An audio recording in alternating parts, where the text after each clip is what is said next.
All right, guys, so one of the challenges that we have while we're in base camp is if it's raining or it's windy or at night, we don't have anywhere for the guys to go when they come back into camp. If you guys watched our last video, you know that we were fortunate enough at one of our base camps, we went to a service station that was not opened yet, and it had an overhead canopy that we could utilize.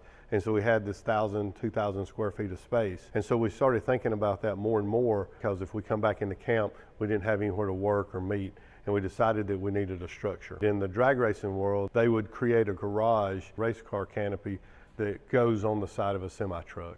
And so we went out and we started doing our research about those canopies. We went to the internet like everybody did. We went to YouTube, the second largest search engine in the world, and we really couldn't find anything.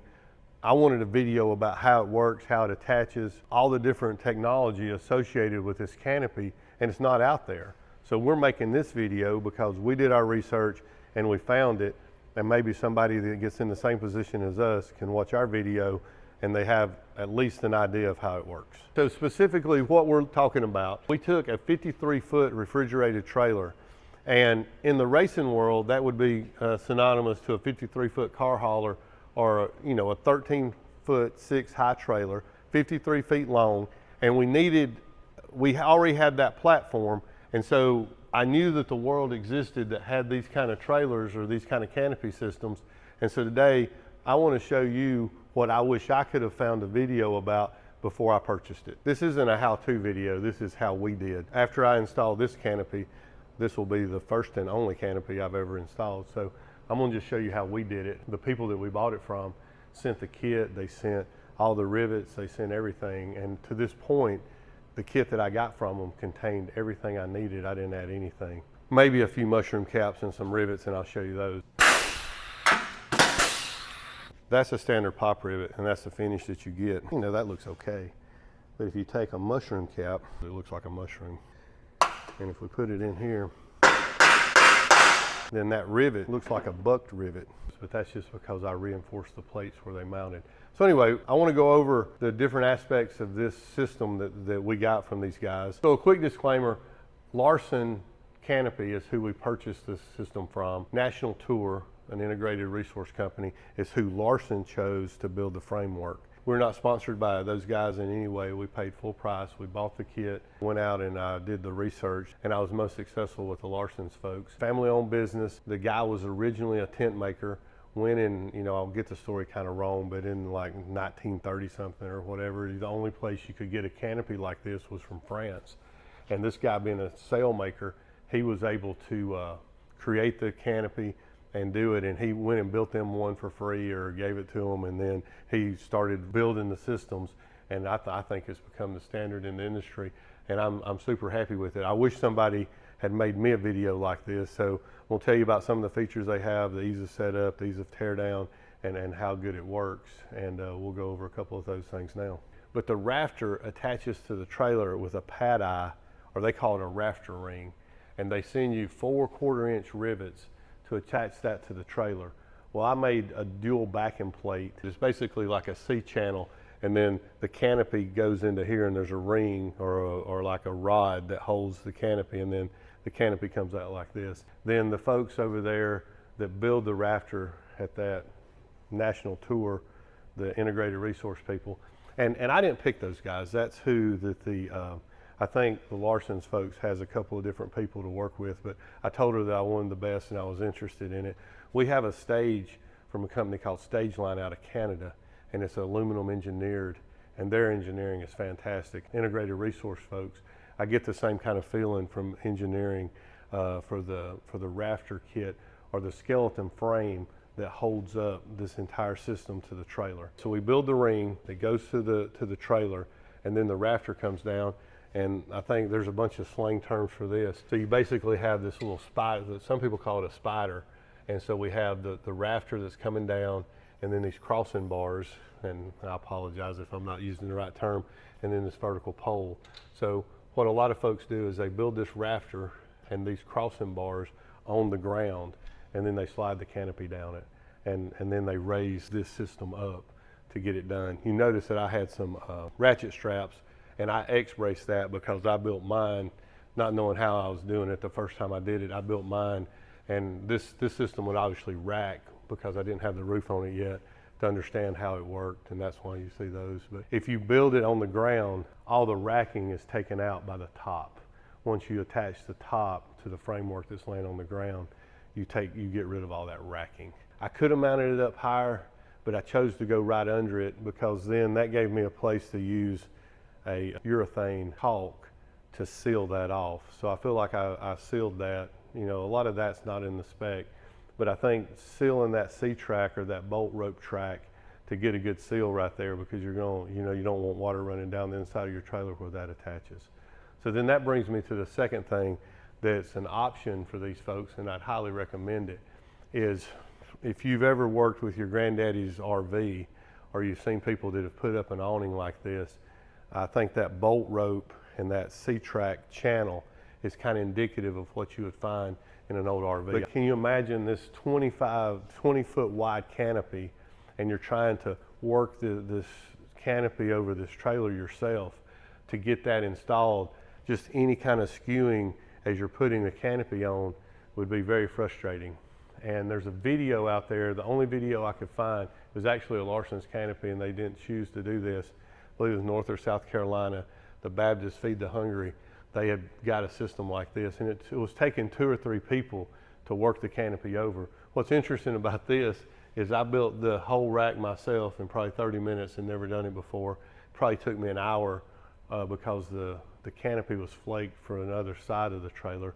But I put the whole thing together myself. I put the canopy on by myself in an hour because it's so important that this system has that bolt rope strip that attaches to the trailer is only 8 inches wide. But they actually send you a pre-feeder that helps you feed that bolt rope into the trailer. But under that red light, you see that thing at like 30 degrees, and that's what they recommend it to be. And that feeds in that 8-inch wide strip into the deal. And I was able just to flake it on the ground and by hand pull it down through there. Now, you could do it easily from the top of the trailer, but I did it on the scissor lift. It didn't snag, it made it easy. And then you zip the canopy in 2 long zippers to the bolt rope strip that's 8 inches wide, which is genius. Another thing that's really special about this, and you should think about, is, you know, I asked Larsens what they rated the canopy for, and they didn't give a wind rating. And I can understand why, because they don't know if you secured the outer post to water barrels to ballast, so they don't know the type of installation. You know, I'm guessing 20, 25 knot wind. If you've got it sealed up like we do, you're probably gonna be okay. If you've got it connected down on the other side. When we deploy it on a hurricane, we'll probably utilize one of our other sleeping trailers. We typically bring 4 semi-trailers, and we could kind of mask the wind with those trailers if we needed to. What's neat about this strip is you could unzip it, and you could just let the top canopy slide down, and then you could zip out these side panels, and then you could leave your frame up. And in the frame up, you could probably withstand, you know, 50, 80 mile an hour wind, and then just tie the canopy to that top rack, or let it even go to the ground and tie it to the bottom strip. I don't know if that's the correct way to install that bottom strip, but they provided us inside that black. These bottom panels attach, and it takes all the flop out by having this connection here. So I put them down there. Another neat thing that you'll notice is that we have zip in and zip out windows, and they would open up, and then you would coil them up and they would store here. And then there's a blind, a privacy blind that's built into each one, and you see this one has the blind zipped down. And some of these features, you know, you'll just have to call Larsens. I think these, maybe the windows are not standard, like maybe the vanity strip is standard. But look here, you'll notice that they have a drain and a containment gutter, I guess, to take the water outside. And if you've ever been around tents, you know that in between the 2 rafter supports and this edge pole, you know, water will collect here and build up. And you know, you come here with a broom or you push it out, or you've seen the videos where you get somebody wet.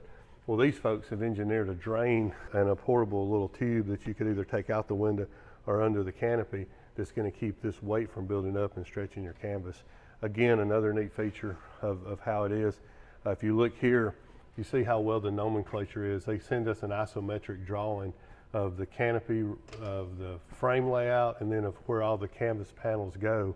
And so as you're doing it, and they send really nice like boat bags, I don't know what the right term is, but they're zippered 4 ways, and all the different canvas pieces lay in there. As you're taking this down, this is S, and on that end is A. We would take this down and take S and R and P and O and take it down and stack it in there, so that when you got finished, where you would start with your A panel, then you'd have your B panel, and you would take it out and just build it as you go back up. One of the things that we're gonna do is on our trailer, we have this compartment here, and we're gonna build a custom rack that'll hold all the various components. National Tour folks, all of their components are less than 100 inches long, or right around in there.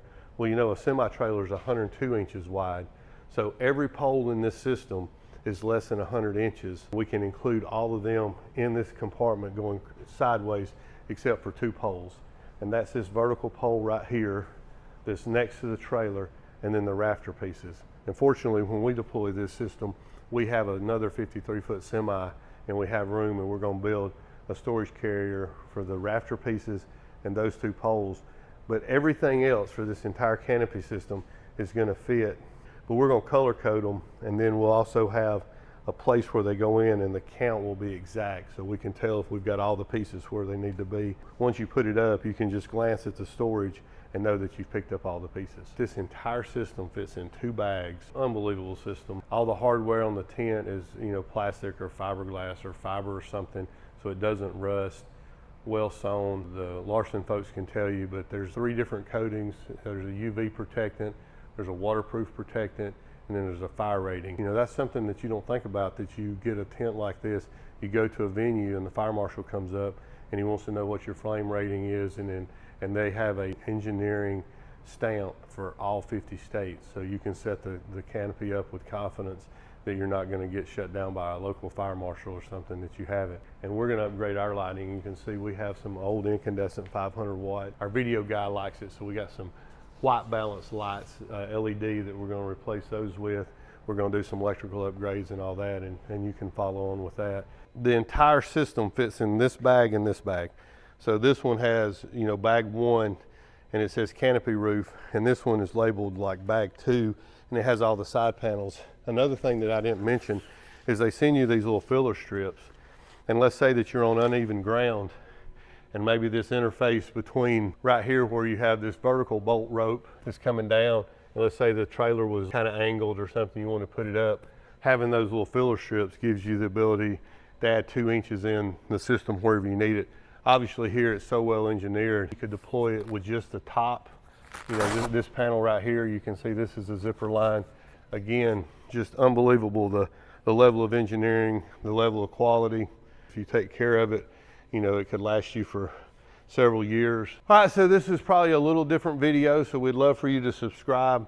You know, we're using this canopy in a hurricane disaster recovery mode, so we'd like for you to subscribe. If you have anybody that live on the coast or live in hurricane prone areas, you get those guys to subscribe. We're gonna be taking Steven, our videographer, in this year. We have the technology to put videos up daily while we're in theater, so we'd love for you to subscribe.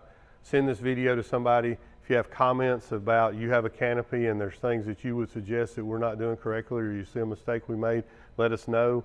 If you have anybody that wants one, send the link out, ask us a question, subscribe. We thank you very much.